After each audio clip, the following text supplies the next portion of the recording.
So good morning mga ka-auto, kamusta kayo? So andito tayo sa Fisher Mall.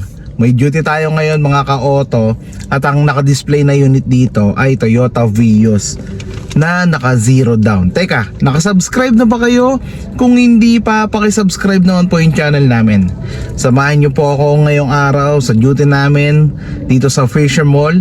I-review natin tong Vios na to after ng intro na to.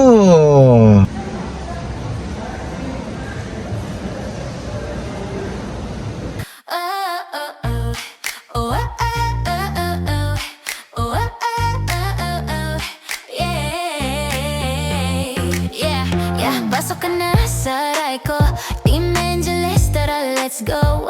Brand new car, swak sa'yo, smooth ang biyahe parang tayo. Kung hanap mo ay comfort at style, dito sigurado ka with every mile. May vlog pa kami, check mo online, lahat transparent, walang rewind. Team Angeles vlog, yeah we got that car. Brand new wheels para sa'yo, superstar. At kung trip mo ay van, meron kaming. So ayun mga ka-auto, nakita nyo na yung i-review natin ngayon, Vios XLE automatic. Ikutan natin to ngayon, naka zero down to, tapos yung monthly nya is nasa 18,935. So tara, samahan nyo ako, i-review natin ngayon, tapos mag-comment kayo kung ano yung mga question nyo regarding sa Vios na to. So let's go. So ang size ng gulong nito mga ka-auto ay 185/60 R15. So size niya is 15, 4 holes. Then ito yung gulong niya, Yokohama. Yan. So punta tayo sa ilaw. Ito yung turn signal lamp. Yan. Then yung ilaw niya, ito halogen yan. Then ito yung fog light niya. Tapos ito yung mukha ng Toyota Vios XLE automatic. Yan. So tara, pasukin natin yung makina mga ka-auto. Let's go. So mga ka-auto, ito yung makina ng Toyota Vios XLE automatic. 4-cylinder inline, 16 valve, dual VVTi, EFI. Yan. Tapos ang eksaktong displacement nito mga ka-auto is 1,329cc na may maximum output na 99 PS at 6,000 RPM. Then yung maximum torque niya is 123 Nm at 4,200 RPM. So ganun kalakas ang Toyota Vios at ganun katipid kasi nga dual VVTi na. So puntahan naman natin yung suspension at brakes na nilagay sa Toyota Vios XLE. Let's go. So dito tayo sa brakes mga ka-auto. Ang nilagay na brake sa kanya is ventilated sa harap, tapos drum brake naman sa likod. Yan. Yung suspension mga ka-auto, ang nilagay dito ay MacPherson strut, then sa likod naman ay torsion beam. Yan, di ba? So puntahan naman natin yung loob ng Toyota Vios kung gaano nga ba siya kaluwag. Let's go. Pagpasok sa loob mga ka-auto, ito yung nakita kong legroom. Yan, kalahating dangkal. So yung room height ito. Yan, convenient talaga tong Toyota Vios mga ka-auto. Hindi siya masikip. Di ba? Tapos sa airbags, meron tayong dalawang airbags. Isa sa passenger at isa sa driver. Yun, then yung material na ginamit dito, yan, plastic to. So puntahan naman natin yung likod mga ka-auto kung convenient pa rin sa loob. Let's go.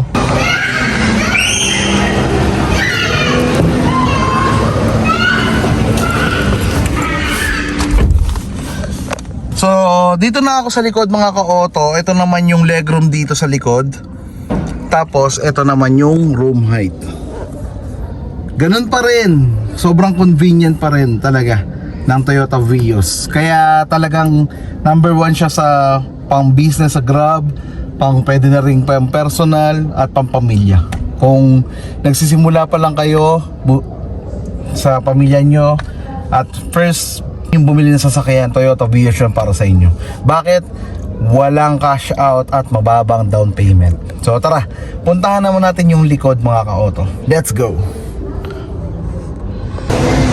Sa likod, dito yung antena niya, shark fin antena mga ka-auto. Then ito yung rear combination lamp niya. Ito yung taillight niya. Ganda, no? Tapos meron tayong dalawang sensor at isang backup camera. Yan.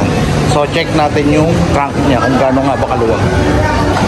So ito yung trunk niya mga ka-auto. Sobrang lalim nito. Sobrang luwag nito mga ka-auto. Then yung spare tire niya ito. Yan, nakamags na rin. Diba? Panalo talaga ang Toyota Vios mga ka-auto. Sobrang tibay pa nito.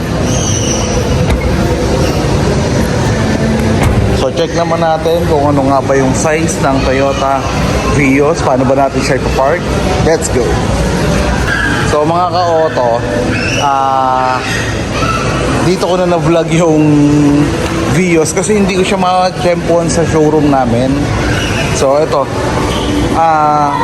ang dimension niya mga ka-auto, ang overall length niya is 4,420mm. Then yung overall width niya is 1,730mm. Yung overall height niya is 1,475mm. Diba? Ganun natin siya ipapark. So puntahan naman natin mga ka-auto, yung paborito ng lahat, ang driver's side. Let's go! So tara, puntahan natin yung driver's side mga ka-auto. Pagpasok pa lang natin mga ka-auto, makikita na natin dito yung buttons para sa side mirror. Ito, yung joystick para magalaw. Pero mga ka-auto, hindi siya power ha. Kasi may nag-comment yata sa akin, parang power side mirror. Hindi po, wala po siyang button dito. Pero meron siyang joystick dito para magalaw mo lang yung side mirror mo. Wala siyang foldable, automatic foldable side mirror. Ito yung lock and unlock sa pinto saka sa bintana. Yan. So sa manibela mga ka-auto, ito yung adjust ng manibela niya. Tilt up, down, pero hindi siya telescopic. Tilt up and down lang siya. Ayun, nakita niyo na? Then ito naman yung buttons natin dito para sa volume, then sa mode, kung AM, FM, Bluetooth, yan. Then kung Apple CarPlay, yan dito sa mode.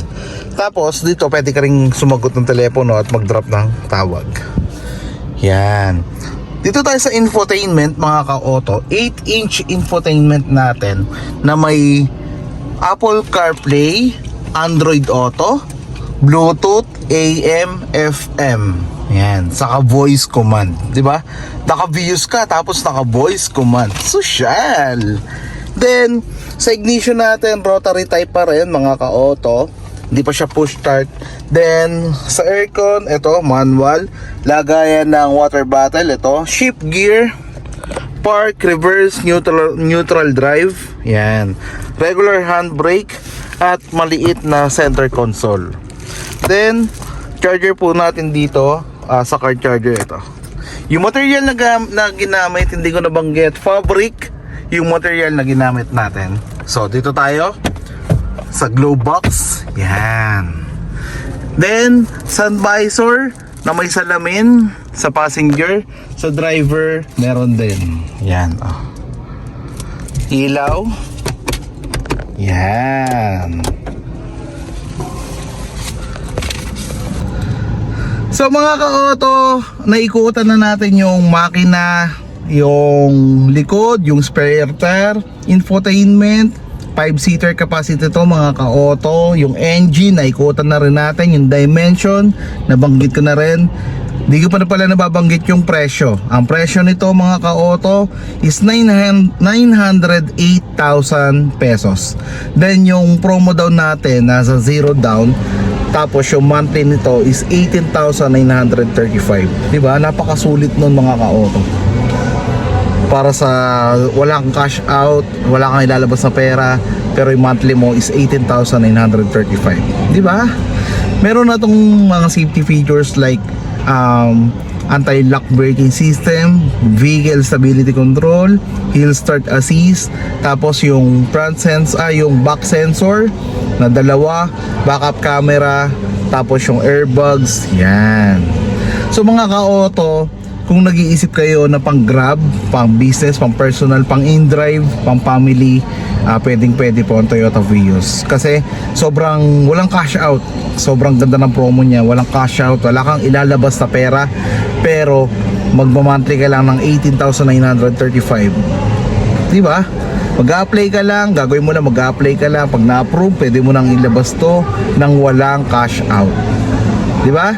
So mga ka-auto, kung naghanap kayo ng pang business, pang pamilya, pang grab, pang in-drive, meron po kami sa dealer namin at may maganda kaming promo. So ayun, kung naghahanap kayo, tawagan nyo lang ako, message nyo lang ako, puntahan nyo lang ako sa showroom, hanapin nyo lang po ako, Raymond Angeles, at magbibigay ako ng magandang deal sa inyo. So hanggang dito na lamang mga ka-auto. Maraming salamat po sa puntong ito at umabot kayo sa puntong ito. Maraming salamat din at medyo okay na yung panahon natin, umaaraw na. Sana magtuloy-tuloy na yung pagganda ng panahon natin. So hanggang dito na lamang mga ka-auto. Mag-ingat po tayong lahat. God bless po sa ating lahat. Bye!